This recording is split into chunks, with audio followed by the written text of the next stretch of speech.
As I told you, I made series of mistakes. Series of mistakes means I made so many mistakes. It's not about the mistakes. Actually, every mistake you can learn. It's actually the success is what you made so many mistakes, but you're able to kind of create success because you're able to also create something successful. Many mistakes, as I told you, I did not even understand what is the difference between balance sheet and P&L. That is my understanding of finance. If I am conservative, if I am approaching the business as frugal, I can't have somebody who is like flamboyant, because the values and the beliefs are different.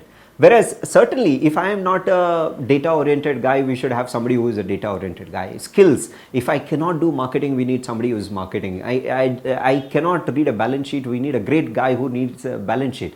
It was fascinating to hear from Murugavel about his ignorance when it came to understanding financial statements and finally how it affected him. After listening to Murugavel, it was very clear that it is very important for entrepreneurs to understand basic financial statements. As an entrepreneur, you need not be an expert at everything, but it is important for you to have a basic understanding of critical elements to ensure your success. We also heard Faninder Sama of Redbus talk about why it is important to have people in the core team who understand balance sheets and other financial statements. So in this session, what we are going to do is look at three most important types of financial statements: the balance sheet, the income statement, and the cash flow statement. Next, we will look into the utility of management information systems, also referred to as MIS, and also understand the key performance indicators or KPIs that are important for an entrepreneur to track his business. Financial statements give you the review of your monetary performance over a period of time. From the financial statements, an entrepreneur can understand what is the income he generated over a period of time, what were the related costs to generate that income, what were his liabilities, what were the assets he generated, what were the cash inflows and outflows. So typically there are three financial statements which are critical basis what information financial statements provide.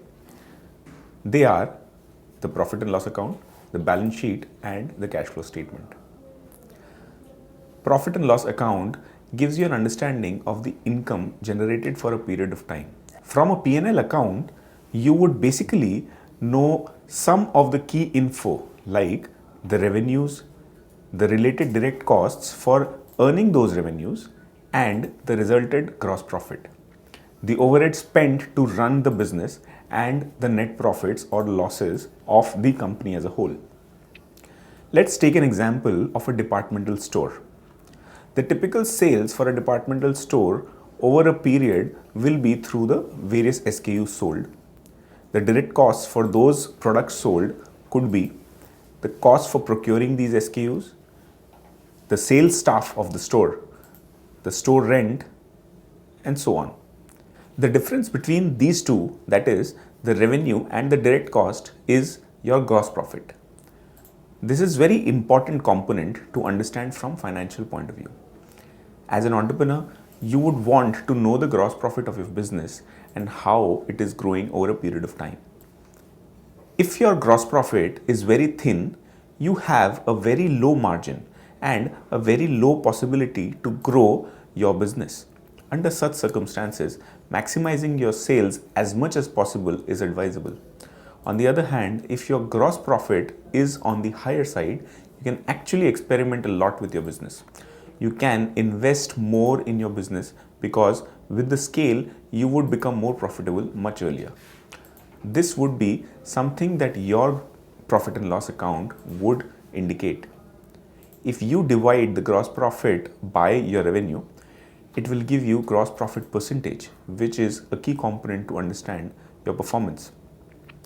The other component, which is part of the profit and loss account, is the indirect expenses.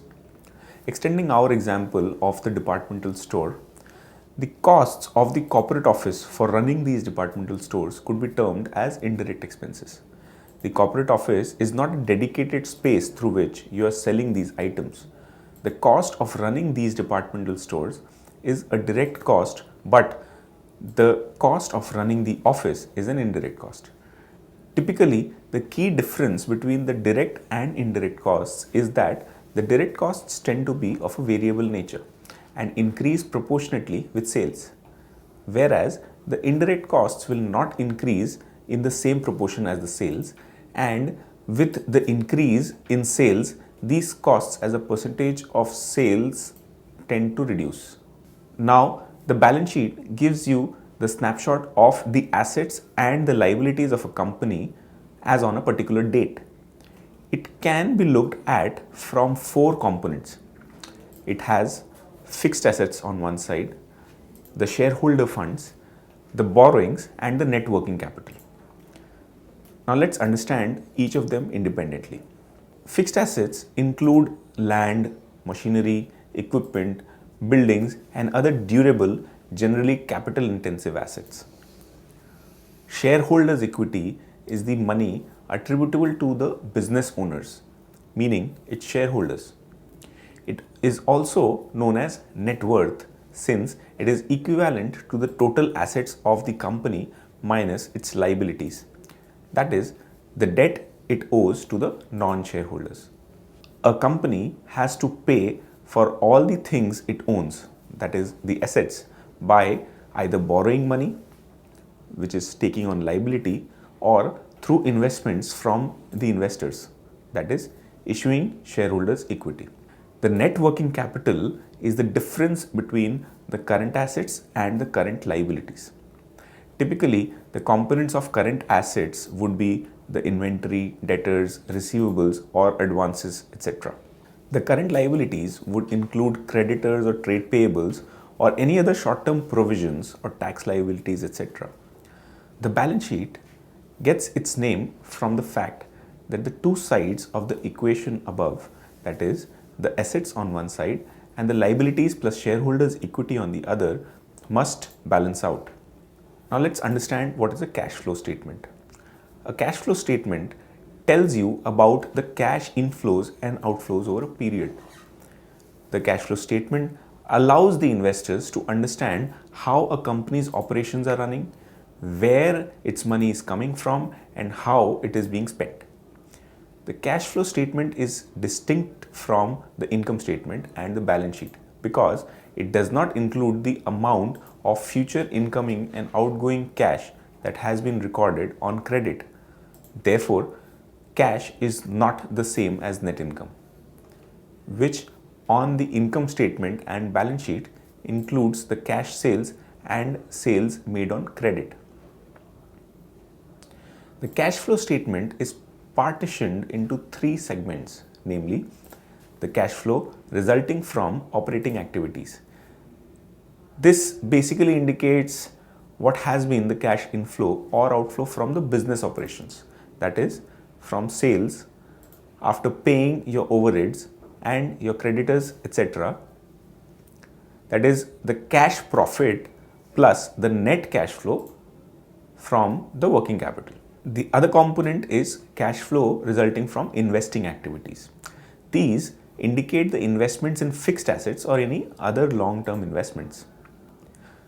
The cash flow resulting from the financing activities, which is the third component of cash flow, is the money invested in the company either by the shareholders or by borrowing through various channels, and if any dividend or interest payout to the same is there, it is included here.